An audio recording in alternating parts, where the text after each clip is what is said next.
तो चलिए दोस्तों, लास्ट 1.5 ईयर्स में जितने भी इंडियन पॉलिटी के टॉपिक्स मल्टीपल टाइम अपीयर हुए हैं in the Hindu newspaper, Indian express और पीआईबी, जो यूपीएससी प्रीलिम्स 2024 के लिए बहुत बहुत ज़्यादा इम्पॉर्टेंट है, इन हाई यील्डिंग टॉपिक्स को आप छोड़ के नहीं जा सकते। और मैं आपको इस पर्टिकुलर लेक्चर में ऐसे बहुत से एडिटोरियल्स भी दिखाऊंगा जो बहुत इलेबोरेटली आपको पढ़ के जाना चाहिए। जैसा कि आप लोगों की डिमांड, बहुत सारे लोगों ने मुझसे बोला था कि हमें बहुत इंपॉर्टेंट टॉपिक्स की लिस्ट और उनके सब टॉपिक की हमें क्या छोड़ के नहीं जाना चाहिए बिल्कुल भी, वो अगर मिल जाए तो हम एक एज ले सकते हैं। तो जैसा आप जानते हो, हम हर सब्जेक्ट की ऐसी लिस्ट को क्रिएट कर रहे हैं और उस लिस्ट में ये पहला टॉपिक पॉलिटी का, या मैं कहूँ पहला लेक्चर पॉलिटी का साइंस टैग हम ऑलरेडी कंप्लीट कर चुके हैं। आई होप आपने ज़रूर देखा होगा। चलिए शुरू करते हैं। सबसे पहले आपने वो दिख ही गया होगा, हेट स्पीच, फ्री स्पीच। पूरे साल भर न्यूज़ अलग अलग कारणों से चलती रहती है कि स्पीच क्या है, इसमें फ्री और हेट अगर लगा दें तो कैसे डिफ्रेंशिएट होगा, संविधान में कौन से आर्टिकल फ्री स्पीच की इजाज़त देते हैं, हेट स्पीच के अंतर्गत क्या क्या आएगा, क्या कोई देश में कानून है जो हेट स्पीच को डिफाइन करता हो, या हमारे आईपीसी की कौन कौन सी धाराएं हैं जिसमें ये चीज़ें डिफाइन है। कहने का मतलब है कॉन्स्टिट्यूशन से कनेक्ट करके फ्री और हेट स्पीच के क्वेश्चन को बनाया जाएगा। आप लोगों ने ये तो पढ़ा ही होगा, जब यूपीएससी जिहाद का किस्सा चला था, जहाँ पे एक कम्युनल एंगल देने की कोशिश की गई थी, यहाँ से इस पर्टिकुलर मुद्दे ने तुल पकड़ा था। आपको पता ही होगा, अजीत डोभाल साहब, जिन्होंने एक इंटरफेथ कॉन्फ्रेंस को अरेंज किया था। अगर इतना बड़ा आदमी कोई ऐसी मीटिंग में अपीयर हो रहा है तो उसका कुछ तो कारण होगा। यहाँ से फिर से मुद्दा उठा था हेट स्पीच और फ्री स्पीच का। तो इस पर्टिकुलर टॉपिक को आप छोड़ के जाने की गलती बिल्कुल भी नहीं कर सकते। इसके बाद आते हैं सेडिशन पे। सेडिशन का मुद्दा बहुत अलग अलग तरीके से अपीयर होता है एग्ज़ाम में। सेडिशन, जैसा कि आप जानते हो, जो क्रिमिनल लॉ रिफॉर्म हमारी सरकार ने किए हैं, हमने भी उसको डिस्कस किया था कि किस तरीके से सरकार के खिलाफ कुछ भी बोल सकते हो मगर देश के खिलाफ आप कुछ नहीं बोल सकते। मगर एक बहुत अच्छी प्रोबेबिलिटी है कि इस सेडिशन को मॉडर्न हिस्ट्री से कनेक्ट करके क्वेश्चन बनाया जाए। शायद आपको ना पता हो, जब पूरे साल इस सेडिशन पे न्यूज़ चली थी तो लगातार मॉडर्न हिस्ट्री, बाल गंगाधर तिलक हों, एनी बेसेंट हों, इनके नाम अपीयर हो रहे थे। तो एक बहुत अच्छी प्रोबेबिलिटी है कि यहाँ पे मॉडर्न हिस्ट्री से कंपेयर करके इसके क्वेश्चन को बनाया जाएगा। और नहीं भी तो क्योंकि क्रिमिनल लॉ रिफॉर्म बिल में, या एक्ट अब मैं बोल सकता हूँ, वहाँ पे तो इसके बारे में चर्चा की हुई है, तो वहाँ से उठा लो चाहे यहाँ से उठा लो, आपको पढ़ के जाना ही है। इसी के साथ साथ वैसे तो ये एक स्टैटिक टॉपिक है, मगर मल्टीपल कारणों से ये टॉपिक न्यूज़ में बना रहता है। ये हर चीज़ में कनेक्ट होता है, इसीलिए स्टैटिक टॉपिक भी है और ये करंट का टॉपिक भी है। That is rule of law. तो रूल ऑफ लॉ में जब भी डिस्कशन आता है rule of law versus rule by law का, सबसे पहले आपको रूल ऑफ लॉ के बारे में पता होना चाहिए। और इसीलिए ये टॉपिक स्तंभ बन जाता है आपका बहुत से अलग टॉपिक्स को कवर करने के लिए।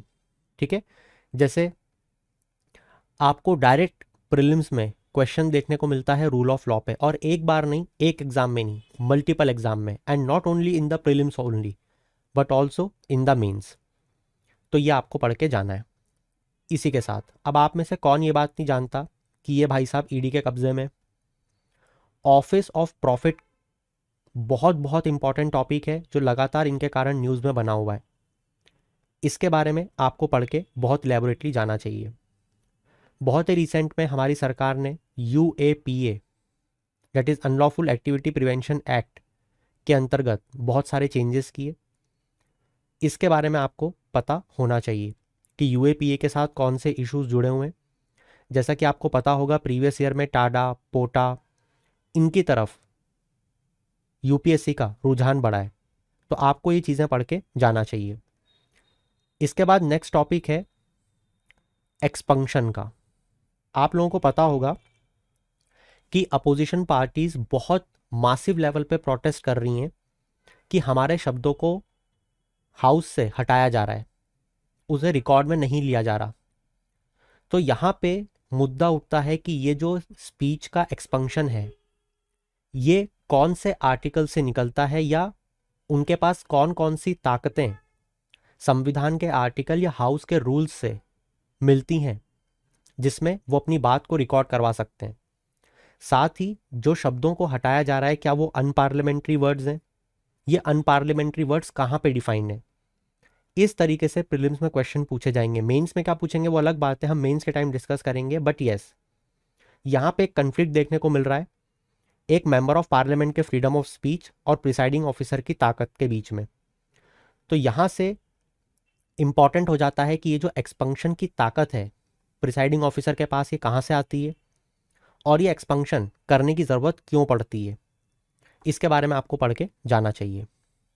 नेक्स्ट इंपॉर्टेंट टॉपिक मुझे बिल्कुल बताने की ज़रूरत नहीं है, एंटी डिफेक्शन लॉ, कि ये कितना इंपॉर्टेंट है। मल्टीपल टाइम यूपीएससी पूछ चुकी है। एंटी डिफेक्शन तो आपने पूरे साल क्या अभी भी आप सुन रहे हो, अगले 3 महीने एग्जाम तक आप सुनते ही रहोगे, तो ये आपको पढ़ के जाना पड़ेगा। इसके बाद आता है digital personal data protection act 2023। पूरी यूपीएससी की प्रिपरेशन में इससे इम्पॉर्टेंट टॉपिक पॉलिटी का आपको कोई नहीं मिलेगा। आपको इस पर्टिकुलर टॉपिक से जुड़े सारे सब टॉपिक्स के बारे में एग्जैक्ट जानकारी होना चाहिए। पर्सनल डाटा क्या होता है, डाटा प्रिंसिपल, डाटा फिड्यूशरी क्या होता है, आईटी रूल्स में क्या विषमताएं थी कि हमें इसे लाना पड़ा, इस बिल को इनैक्ट करने के लिए किस तरीके से बार बार फेरबदल किए गए, इस बिल के क्या प्रिंसिपल्स हैं, और सबसे इम्पॉर्टेंट चीज़ कि इस बिल के प्रोविजंस क्या हैं।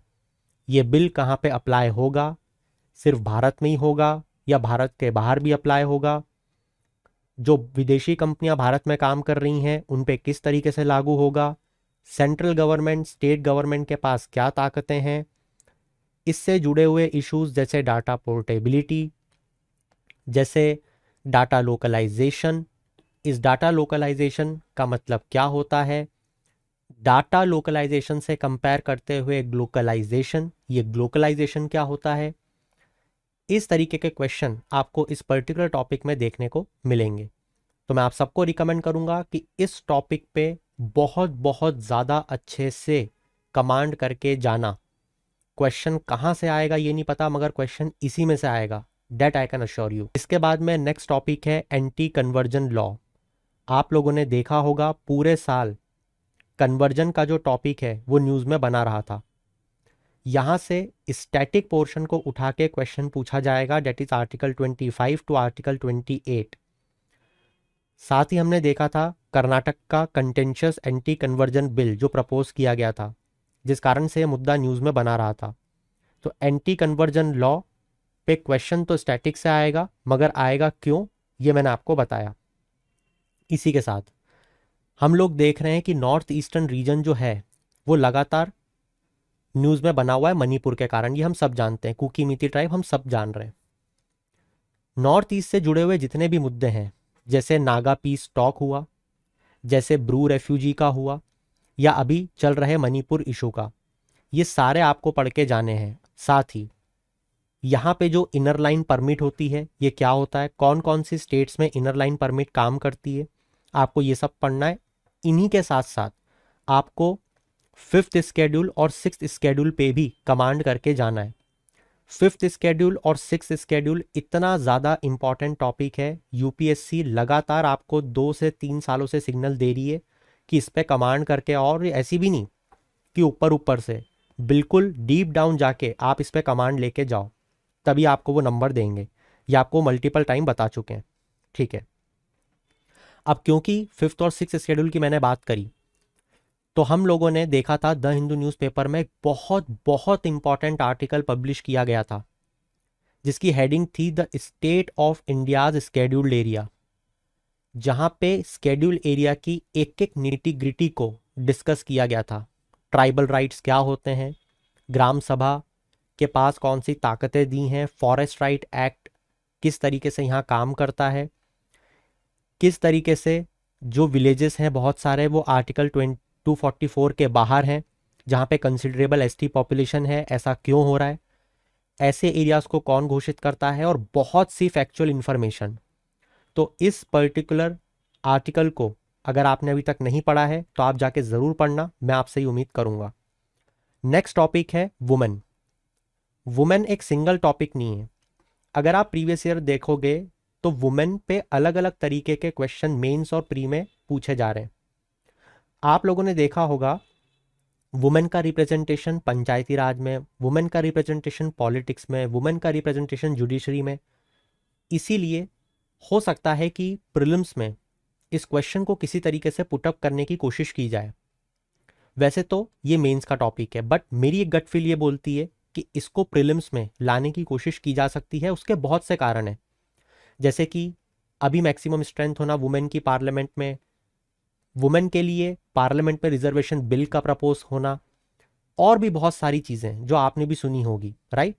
हमने देखा 2027 में ये सीजीआई बन सकती हैं। तो जुडिशरी, आर्म्ड फोर्सेस में हमने देखा वुमेन को बहुत सारी जगह एंट्री दी जा रही है जहाँ पे पहले नहीं दी जाती थी, राइट।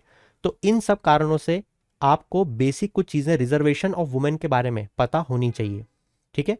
तो मैं आपको सजेस्ट करूंगा कि आप किसी टॉपिक को पढ़ो, वुमेन के मत पढ़ो, reservation of women in parliament को जरूर पढ़ लेना। ये पूरे साल न्यूज़ में बना रहा था, multiple article the Hindu, PIB और इंडियन एक्सप्रेस में हमें देखने को मिले, ठीक है, कि वुमेन रिजर्वेशन बिल पहली बार किस सरकार में पारित हुआ, पारित या प्रपोज हुआ, फिर कहाँ कहाँ पे लैप्स हुआ, ये सारी चीज़ें आपको पता होनी चाहिए, ठीक है। इसके बाद में नेक्स्ट टॉपिक है मैनुअल एस्केवेंजिंग का। अब ये मैनुअल एस्केवेंजिंग टॉपिक जो है वो इंपॉर्टेंट क्यों है, पहले ये सुनो। आपको लगेगा कि यार मैनुअल एस्केवेंजिंग तो साल भर न्यूज़ में देखा ही नहीं, एक दो बार आया होगा। हाँ, आपको अगर नहीं पता तो स्वच्छ भारत अभियान का सेकेंड फेज कंप्लीट होने वाला है 2024-25 में। स्वच्छ भारत अभियान का एक बहुत अहम ऑब्जेक्टिव है मैनुअल एस्केवेंजिंग को ख़त्म करना। तो क्वेश्चन या तो स्वच्छ भारत अभियान से आएगा या मैनुअल एस्केवेंजिंग से आएगा, या इन दोनों को मिला के क्वेश्चन आना चाहिए। बहुत बहुत अच्छी प्रोबेबिलिटी है। मैं आपको एक और कारण देता हूं उसको पढ़ने का। नमस्ते स्कीम बहुत ही रिसेंट में लॉन्च हुई है और इसके बारे में आपको पता होना चाहिए, ठीक है। ये एक छोटा सा टॉपिक है, बहुत लीस्ट इंपॉर्टेंट है विद रिस्पेक्ट टू अडॉप्शन, कि अडॉप्शन की जो प्रोसेस है, जो लीगैलिटी है, उसके बारे में कुछ न्यूज़ छपी थी मगर ज़्यादा इंपॉर्टेंट नहीं है। वैसे ही सेक्स वर्कर, यहाँ पे क्योंकि सुप्रीम कोर्ट ने आर्टिकल 142, जहाँ पे सुप्रीम कोर्ट के पास डिस्क्रिशनरी पावर होती है टू डू कंप्लीट जस्टिस, उन्होंने सेक्स वर्क को एक प्रोफेशन रिकॉग्नाइज कर लिया था, ठीक है। तो इससे भी बहुत सारे मुद्दे जुड़े हुए थे, बट ये बहुत ज़्यादा इंपॉर्टेंट टॉपिक नहीं है। अगर आपके पास टाइम ना हो तो आप इस टॉपिक को छोड़ के जा सकते हो। अगला जो टॉपिक है उसमें तो एक शब्द भी छोड़ने की अगर आपने कोशिश करी तो अपने पैर पे कुल्हाड़ी लेके खड़े हो आप। पॉक्सो एक्ट आपने मल्टीपल टाइम देखा होगा न्यूज़पेपर में, कभी कोई judiciary, high court child pornography को बैन कर रही है, कभी कोई बोल रही है कि चाइल्ड पोर्नोग्राफी अकेले में बैठ के देख रहे हो तो ये ऑफेंस नहीं है। आपने पॉक्सो एक्ट पे इतने आर्टिकल पढ़े होंगे पूरे साल, तो आपको बेसिक चीज़ें आनी चाहिए कि पॉक्सो एक्ट में किन बच्चों को शामिल किया गया है, कौन सी एज तक ये लगता है, हमने कौन कौन से इंटरनेशनल कन्वेंशंस को साइन किया हुआ है भारत ने, हमने कौन से एक्ट को कब पास किया था with respect to prevention of children from sexual offences act, इसके बारे में आपको बहुत अच्छी पकड़ होनी चाहिए, ठीक है। ठीक है, इसके बाद में इसी से जुड़ा हुआ एक और इंपॉर्टेंट टॉपिक है एज ऑफ कंसेंट का, ठीक है। अब आप इसे सोशो रिलीजियस रिफॉर्म से जोड़ के देख लो एज ऑफ कंसेंट को, या आप करंट के टॉपिक को देख लो। एज ऑफ कंसेंट के बारे में पॉक्सो एक्ट के अंतर्गत आप पढ़ के जाना। छोटे छोटे कुछ और टॉपिक हैं जैसे आधार कार्ड और पैन कार्ड, इनका लिंकेज हुआ। आधार कार्ड के बारे में यूपीएससी प्रीवियस ईयर में कितनी बार क्वेश्चन पूछ चुका है, मुझे आपको ये बताने की ज़रूरत नहीं है, ये आप मुझसे अच्छा जानते हो, तो इसको आपको पढ़ के जाना है। हिंदी की डिबेट नॉर्दर्न स्टेट और सदर्न स्टेट के बीच में हमेशा चलती रही है, चलती रहेगी। वन नेशन वन लैंग्वेज की डिमांड उठ रही है, उठती रहेगी। यहाँ से स्टैटिक टॉपिक इंपॉर्टेंट हो जाता है, कौन सी स्केड्यूल्ड लैंग्वेजेस हैं, रिसेंट में कौन सी लैंग्वेजेस को इंक्लूड किया गया, क्लासिकल लैंग्वेज क्या होती है, क्लासिकल लैंग्वेज के लिए कौन कौन से पैरामीटर्स हैं, लिंग्विस्टिक माइनॉरिटीज़ के कौन कौन से राइट्स हैं ओवर द लैंग्वेजेस। इसी के साथ वन नेशन वन लैंग्वेज के लिए हमारी कॉन्स्टिट्यूशन में क्या क्या बातें कही गई हैं कि हिंदी को प्रमोट करना है, जिस कारण से ये डिबेट चलती रहती, क्योंकि संविधान के आर्टिकल में ही बोला गया हिंदी को प्रमोट करो। नेक्स्ट इंपॉर्टेंट टॉपिक जिस पे आपने कम से कम 25 से 30 आर्टिकल अभी पढ़ लिए होंगे, वो है medical termination of pregnancy, pregnancy को टर्मिनेट करना, अबॉर्शन। ये बहुत ज़्यादा इंपॉर्टेंट टॉपिक है, इसमें आप पढ़ के जाना कि medical termination pregnancy amendment act 2021 में क्या चेंजेस किए गए with respect to weeks, with respect to registered medical practitioners. ठीक है, इसमें आपको अबॉर्शन से रिलेटेड जो टेक्निक्स यूज़ की जाती थी पहले जेंडर पता करने के लिए, उसके बारे में भी पता होना चाहिए। ये इंपॉर्टेंट क्वेश्चन मुझे यहाँ से बनता हुआ दिख रहा है। ठीक है, सीनियर सिटीजन ओल्ड एज, ये एक ऐसा टॉपिक है जो बहुत ही कॉमन है, बहुत ज़्यादा इंपॉर्टेंट नहीं है प्रीलिम्स पर्सपेक्टिव से, न्यूज़ में रहा है मगर आप इसको छोड़ के जा सकते हो। अगला बहुत बहुत ज़्यादा इंपॉर्टेंट टॉपिक, बहुत ज़्यादा, गवर्नर की पावर टू असेंड बिल। कम से कम 100 से 200 आर्टिकल छपे होंगे कि एक बिल को असेंड करने की गवर्नर के पास क्या क्या ताकतें हैं। राइट, इसको आप पढ़ के जाना। कैसे पढ़ोगे मैं ये बता देता हूँ। स्टैटिक टॉपिक पढ़ना है, पढ़ के जाना आर्टिकल 200 को। ठीक है, कि गवर्नर के पास क्या क्या ताकत है, कितने तरीके से वो बिल के साथ क्या क्या कर सकता है, प्रेसिडेंट को जब वो रेफर करते हैं तो किन बेसिस पे करते हैं, वो पढ़ के जाना। ठीक है, अगर हम हमारे प्रेसिडेंट और गवर्नर को कंपेयर करें तो उनके पास कौन कौन सी ताकतें हैं, उनकी वीटो जैसे एब्सोल्यूट, क्वालिफाइड, सस्पेंशन, पॉकेट, इनमें से कौन सी उनके पास नहीं है, तो गवर्नर और प्रेसिडेंट दोनों के बारे में आपको ये पढ़ना चाहिए। ठीक है, इसी के साथ साथ गवर्नर का टॉपिक आएगा तो सेंट्रल स्टेट रिलेशंस आएंगे, सेंट्रल स्टेट रिलेशंस आएंगे तो उनकी कमिटीज आएंगी। स्टैटिक टॉपिक ये आपको पढ़ के जाना है। ठीक है, तो गवर्नर पूरा स्टैटिक टॉपिक पे क्वेश्चन पूछा जाएगा, बट यस गवर्नर पे क्वेश्चन इस साल एक डेल श्योर आएगा, डेल श्योर। ठीक है, इसको तो छोड़ के बिल्कुल ही मत जाना। इलेक्शन कमिश्नर का जो टॉपिक है कि पहले एग्जीक्यूटिव उन्हें चुनता था थ्रू प्रेसिडेंट, मगर अब एक कमिटी के द्वारा चुना जाएगा। ईवीएम में घोटाले की बात हो, पूरे साल न्यूज़ में बना रहता है। इलेक्शन प्रोसेस बैलेट पेपर पे होना चाहिए, ईवीएम के थ्रू होना चाहिए, ये न्यूज़ में बना रहता है। इलेक्शन की इंक चोरी हो गई, ये न्यूज़ में बना रहता है, ईवीएम न्यूज़ में बनी रहती है। इलेक्शन कमीशन पे ऐसे बहुत से करंट इश्यूज हैं जो मैंने आपको बताए, इन पे आपको कमांड करके एक साथ जाना पड़ेगा, एक साथ। साइमल्टेनियस इलेक्शंस की डिमांड लगातार कई तबके कर रहे हैं, कई लोग इसे मना कर रहे हैं। तो साइमल्टेनियस इलेक्शंस क्या होते हैं? ठीक है, इलेक्शन में मॉडल कोड ऑफ कंडक्ट जब लगता है तो इससे क्या परेशानियां होती है, तो basics model code of conduct के आपको पता होने चाहिए, इसकी इंक के बारे में पता होना चाहिए, ईवीएम कैसे काम करती है, वीवीपैट कैसे काम करती है, आपस में लिंक कैसे होते हैं, पूरी ये जो मशीन होती है इसमें कौन कौन सी यूनिट होती है, एक बार में कितने लोगों का नाम इस मशीन में लिस्ट होता है, इसको बनाने वाली कंपनीज का नाम, ये सारी बातें आपको पढ़ के जानी ही पड़ेंगी। ठीक है, end of course representation of people act 1950 और 51 में किन किन लोगों के लिए क्या क्या चीज़ें प्रावधान दिए गए, ये सारी चीज़ें इंपॉर्टेंट हैं। हाँ, आप कुछ चीज़ें छोड़ के जा सकते हो, जैसे प्रॉक्सी वोटिंग हो गई, इलेक्ट्रॉनिकली ट्रांसमिटेड पोस्टल बैलेट, इन चीज़ों को मुझे लगता है कि बहुत ज़्यादा तवज्जो यूपीएससी नहीं देता है, तो इनको अगर आप चाहो तो छोड़ के जा सकते हो। एक और बहुत इंपॉर्टेंट टॉपिक जिसके बाद में इस लेक्चर को एंड करूंगा आज, और अगले टॉपिक हम नेक्स्ट लेक्चर से देखेंगे। ये तो आपको पता ही होगा, आपको एक नेशनल पार्टी का दर्जा मिला है ना। अब मुझे आप ये बताओ कि क्या आपको ये बात नहीं पता होनी चाहिए कि नेशनल पार्टी का दर्जा पाने के लिए किसी एक पार्टी को कितनी सीट्स कहाँ कहाँ पे मिलनी चाहिए। तो यहाँ से क्वेश्चन उठेगा नेशनल पार्टी के क्राइटेरिया क्या होते हैं और स्टेट पार्टी, कितनी पार्टीज हमारे देश में अभी नेशनल पार्टीज हैं और कितनी पार्टीज स्टेट पार्टीज हैं।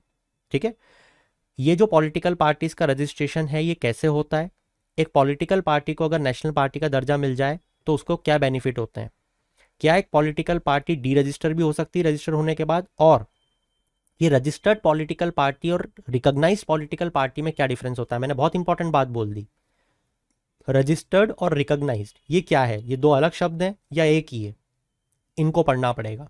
ठीक है, रिमोट वोटिंग मशीन बहुत ज़्यादा न्यूज़ में चल रही थी, बहुत ज़्यादा, ये क्या होती है रिमोट वोटिंग मशीन, इन सबको आपको पढ़ के जाना चाहिए। So that's it from my side for this particular session. We'll keep you updated with more such topics. Do following us. Till then, keep shining. Have a good day.